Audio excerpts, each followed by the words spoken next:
Chapter 8. Finished Katana Restoration. Kevin wrapped a piece of fine grit sandpaper around a flat piece of steel. To aid in the sanding process, he sprayed soapy water on the katana.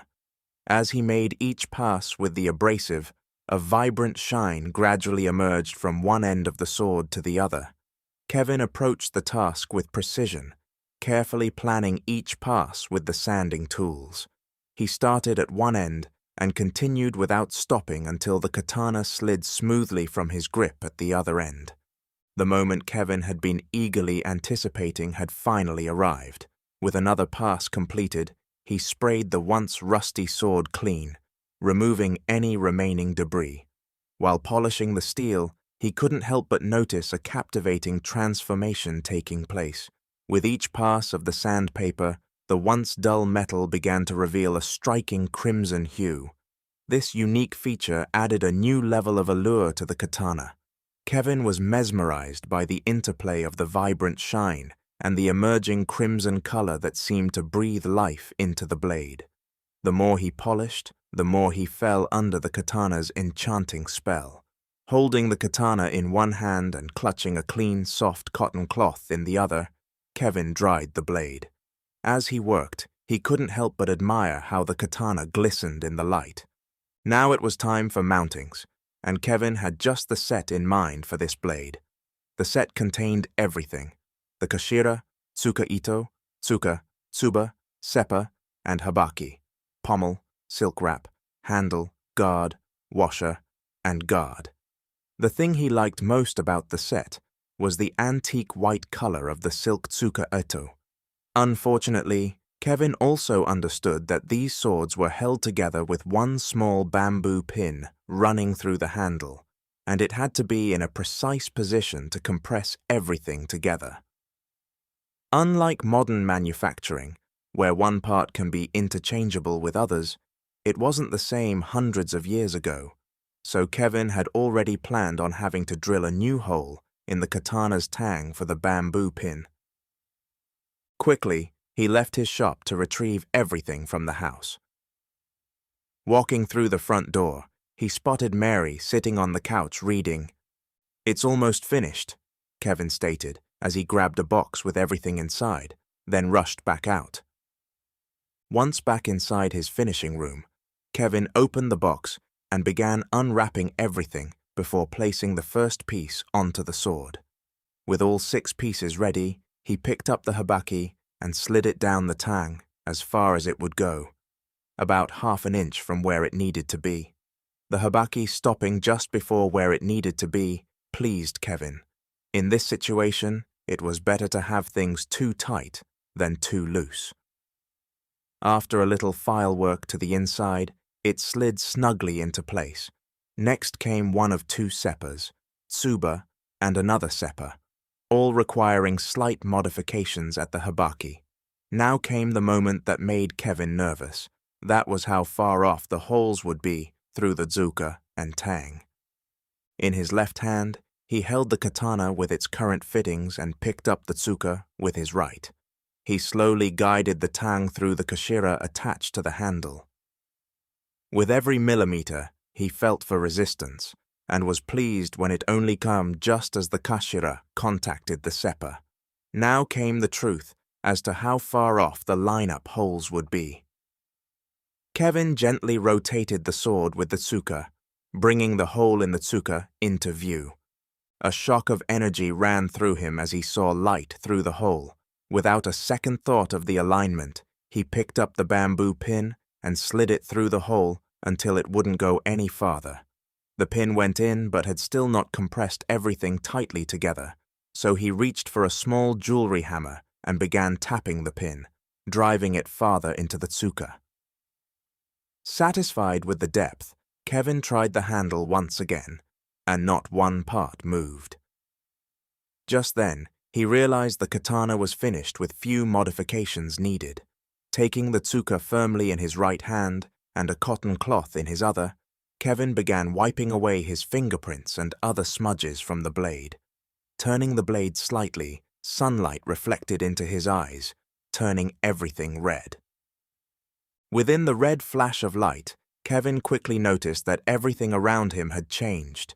He now stood on a hilltop overlooking a valley of trees with blossoms floating in the breeze. Just beyond that, the sun was half hidden by mountains, its red rays streaking across the sky. It was a place he never wished to leave, but also somewhere he was not supposed to be. "Who are you?" a voice erupted from behind. Kevin whipped around to investigate. Instantly, fear froze him where he stood as his eyes fell upon the being asking the question. After a few seconds, the being spoke once again. "Who are you?" Its voice was powerful, but its mouth didn't move. The being before him wore leather armor, a helmet with horns, and red demon-looking mask. Recognition dawned on Kevin as he mumbled, "You're a samurai." The samurai drew his sword, bringing it above his head. Seeing this, Kevin tried to run, but his feet wouldn't move. Then he heard the samurai say, "You are trespassing. All crimes are punishable by death," while swiftly bringing down his sword. Unable to run, Kevin rose the katana to block the strike. As their weapons met, a dark red beam shot out in all directions. "Kevin! Kevin!" Hearing his wife and feeling her touch on his shoulder, Kevin no longer saw the samurai. He now stood in his workroom with the katana raised above his head. Not wanting to explain why, or even knowing how to explain, Kevin pretended to be looking for imperfections. "Yes, sorry. I was focused on this one spot. There we go," Kevin said, as he wiped an area of the blade. "Well, speak sooner next time. You've been acting strange enough without adding to it. Now, go inside and get ready. We have dinner plans, remember?" "Yes, absolutely. Just let me put this away, and I'll be right in," Kevin answered as he picked up an antique saya, also known as the scabbard. "What are you doing? You always want to show me your work, and that is beautiful." "Oh, it isn't finished yet. We must go. I'll be just a minute." Kevin knew she was right, but for some reason, he didn't want anyone else touching the sword. Barely making their dinner plans, Kevin's mind kept focusing on the samurai he had seen earlier. What is happening with these dreams? Is something wrong with my brain? No, they already checked that enough times at the hospital. What is it? "What project are you going to work on next?" Mary asked, breaking the silence at their table. "Punishable by death," Kevin mumbled. "What was that?" "Oh, I was thinking of a movie line and couldn't figure out what movie it was. Anyhow, I am not sure. Probably a Damascus katana. Haven't given it much thought." "That isn't a line from anything we have watched recently. Maybe it's from that old one you watched as a kid, Flaming Katana. You want to pick up some cake on the way home." With a big smile, Kevin replied, "Yes." After a full dinner, they still craved tiramisu cake, their go-to dessert. Laughing together, they shared the certainty that they would indulge in it. While waiting for the check, Mary discussed the latest updates about work and school. Once the bill was settled, they continued their conversation, reminiscing and joking about the events of the past month. Even random encounters on their way to the supermarket sparked laughter, and they playfully contemplated trying a different cake flavor. Chuckling, they moved away from the counter. The night had been one of the most delightful they had experienced in a long time. Kevin and Mary walked out to the parking lot, when Kevin suddenly heard a very loud engine noise. Sensing danger, he tightly squeezed Mary's hand and pulled her close to his side. Reacting instinctively, he dropped the cake and took a step back, while keeping Mary securely by his side. In that brief moment, he caught sight of a driver hitting a woman who was only a few feet in front of them. The impact sent her flying high in the air before crashing to the ground. Panic ensued as people around them screamed, but the car responsible for the accident kept driving away. Feeling Mary struggling to break free from his grip, Kevin released her and watched as she hurried over to the victim of the hit and run, assessing her condition. Within minutes, the parking lot became flooded with police officers and medical personnel. The injured woman was quickly attended to and transported away for urgent medical care. Standing off to one side waiting to be questioned by the police, Kevin held Mary tight. Seeing their cake on the ground crushed by the same car, he felt lucky they were still alive. Then his thoughts went to the unfortunate lady that had been just feet in front of them. Is she going to make it? Doesn't look good. She has severe cranial hemorrhaging, and there's no telling how much internal damage, Mary replied, looking toward an approaching officer. I am Detective Riley. You the lady that assisted the victim? Yes. How is she doing? Mary asked with concern. This is now being treated as a homicide. Did either of you get a look at the driver? We walked out the doors, and the woman was just feet in front of us. I heard a loud engine, and something told me to stop. So I grabbed my wife and pulled her back with me, Kevin said. I saw the driver for just a second. Caucasian, short brown hair, some type of chin hair. That's all I have.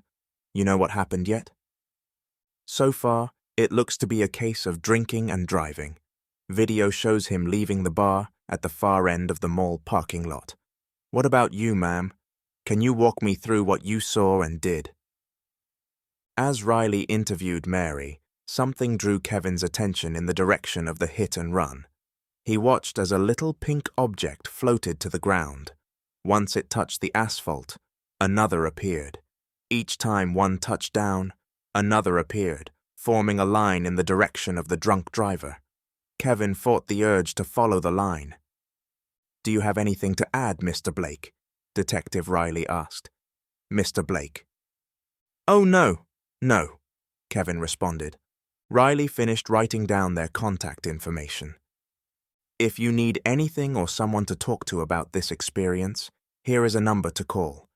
Any new information you may remember, here is my card. Feel free to give me a call any time. Thank you, Detective, Mary said as she took the cards from Riley. Once he left, she turned to Kevin. I can't believe how close that was to being us. She looked with concern at Kevin as he stared at the parking lot asphalt. Don't worry, the shock will pass. No, it isn't that.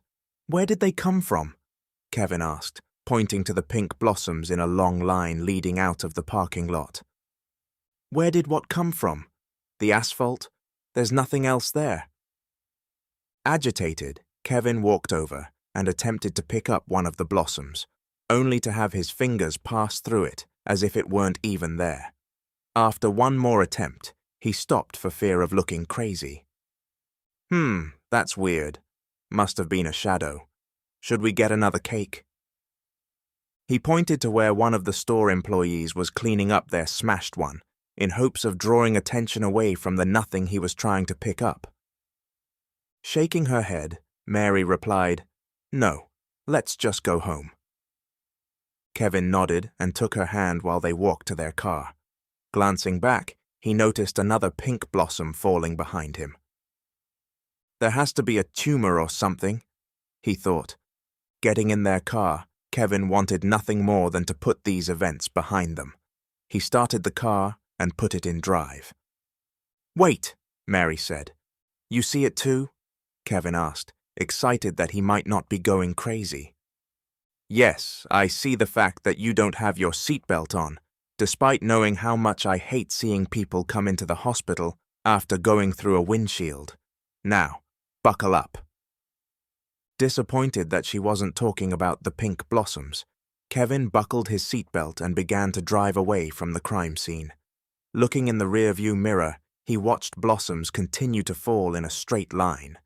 Panicked, he started to drive faster, but each time his wife would tell him to slow down. All the way home, the blossoms fell behind their car.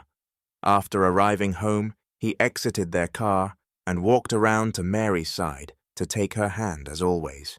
However, he couldn't stop watching the blossoms fall. What has you so distracted? Is it still the accident? Mary asked. Not wanting to worry her, Kevin replied, Yes, I just need some sleep. Walking in the house, Kevin didn't dare look behind them. Once inside, Mary walked off into their bedroom to get ready for bed, and he walked into the kitchen for a glass of water. Kevin took a big drink, then leaned against the counter. After a few deep breaths, he looked behind him, expecting to see the blossoms, but there were none. Thank God! What was that, honey? Mary asked from their bedroom.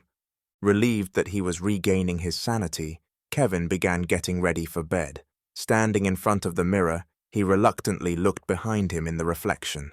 Nothing there. Happy with what he didn't see, he finished his nightly routine and began to climb into bed. Did you lock the doors? Mary asked. Dang it, no, Kevin moaned. He walked into the living room and over to the front door. Reaching out and turning the lock, something caught his eye through the small window in the door. Taking a closer look, he saw them, pink blossoms falling to the ground leading away from the front door. He jumped back. The back door, he thought. Nearing the large sliding doors, Kevin saw thousands of pink blossoms raining down. With a gasp, Kevin fell, dizzy, to the floor.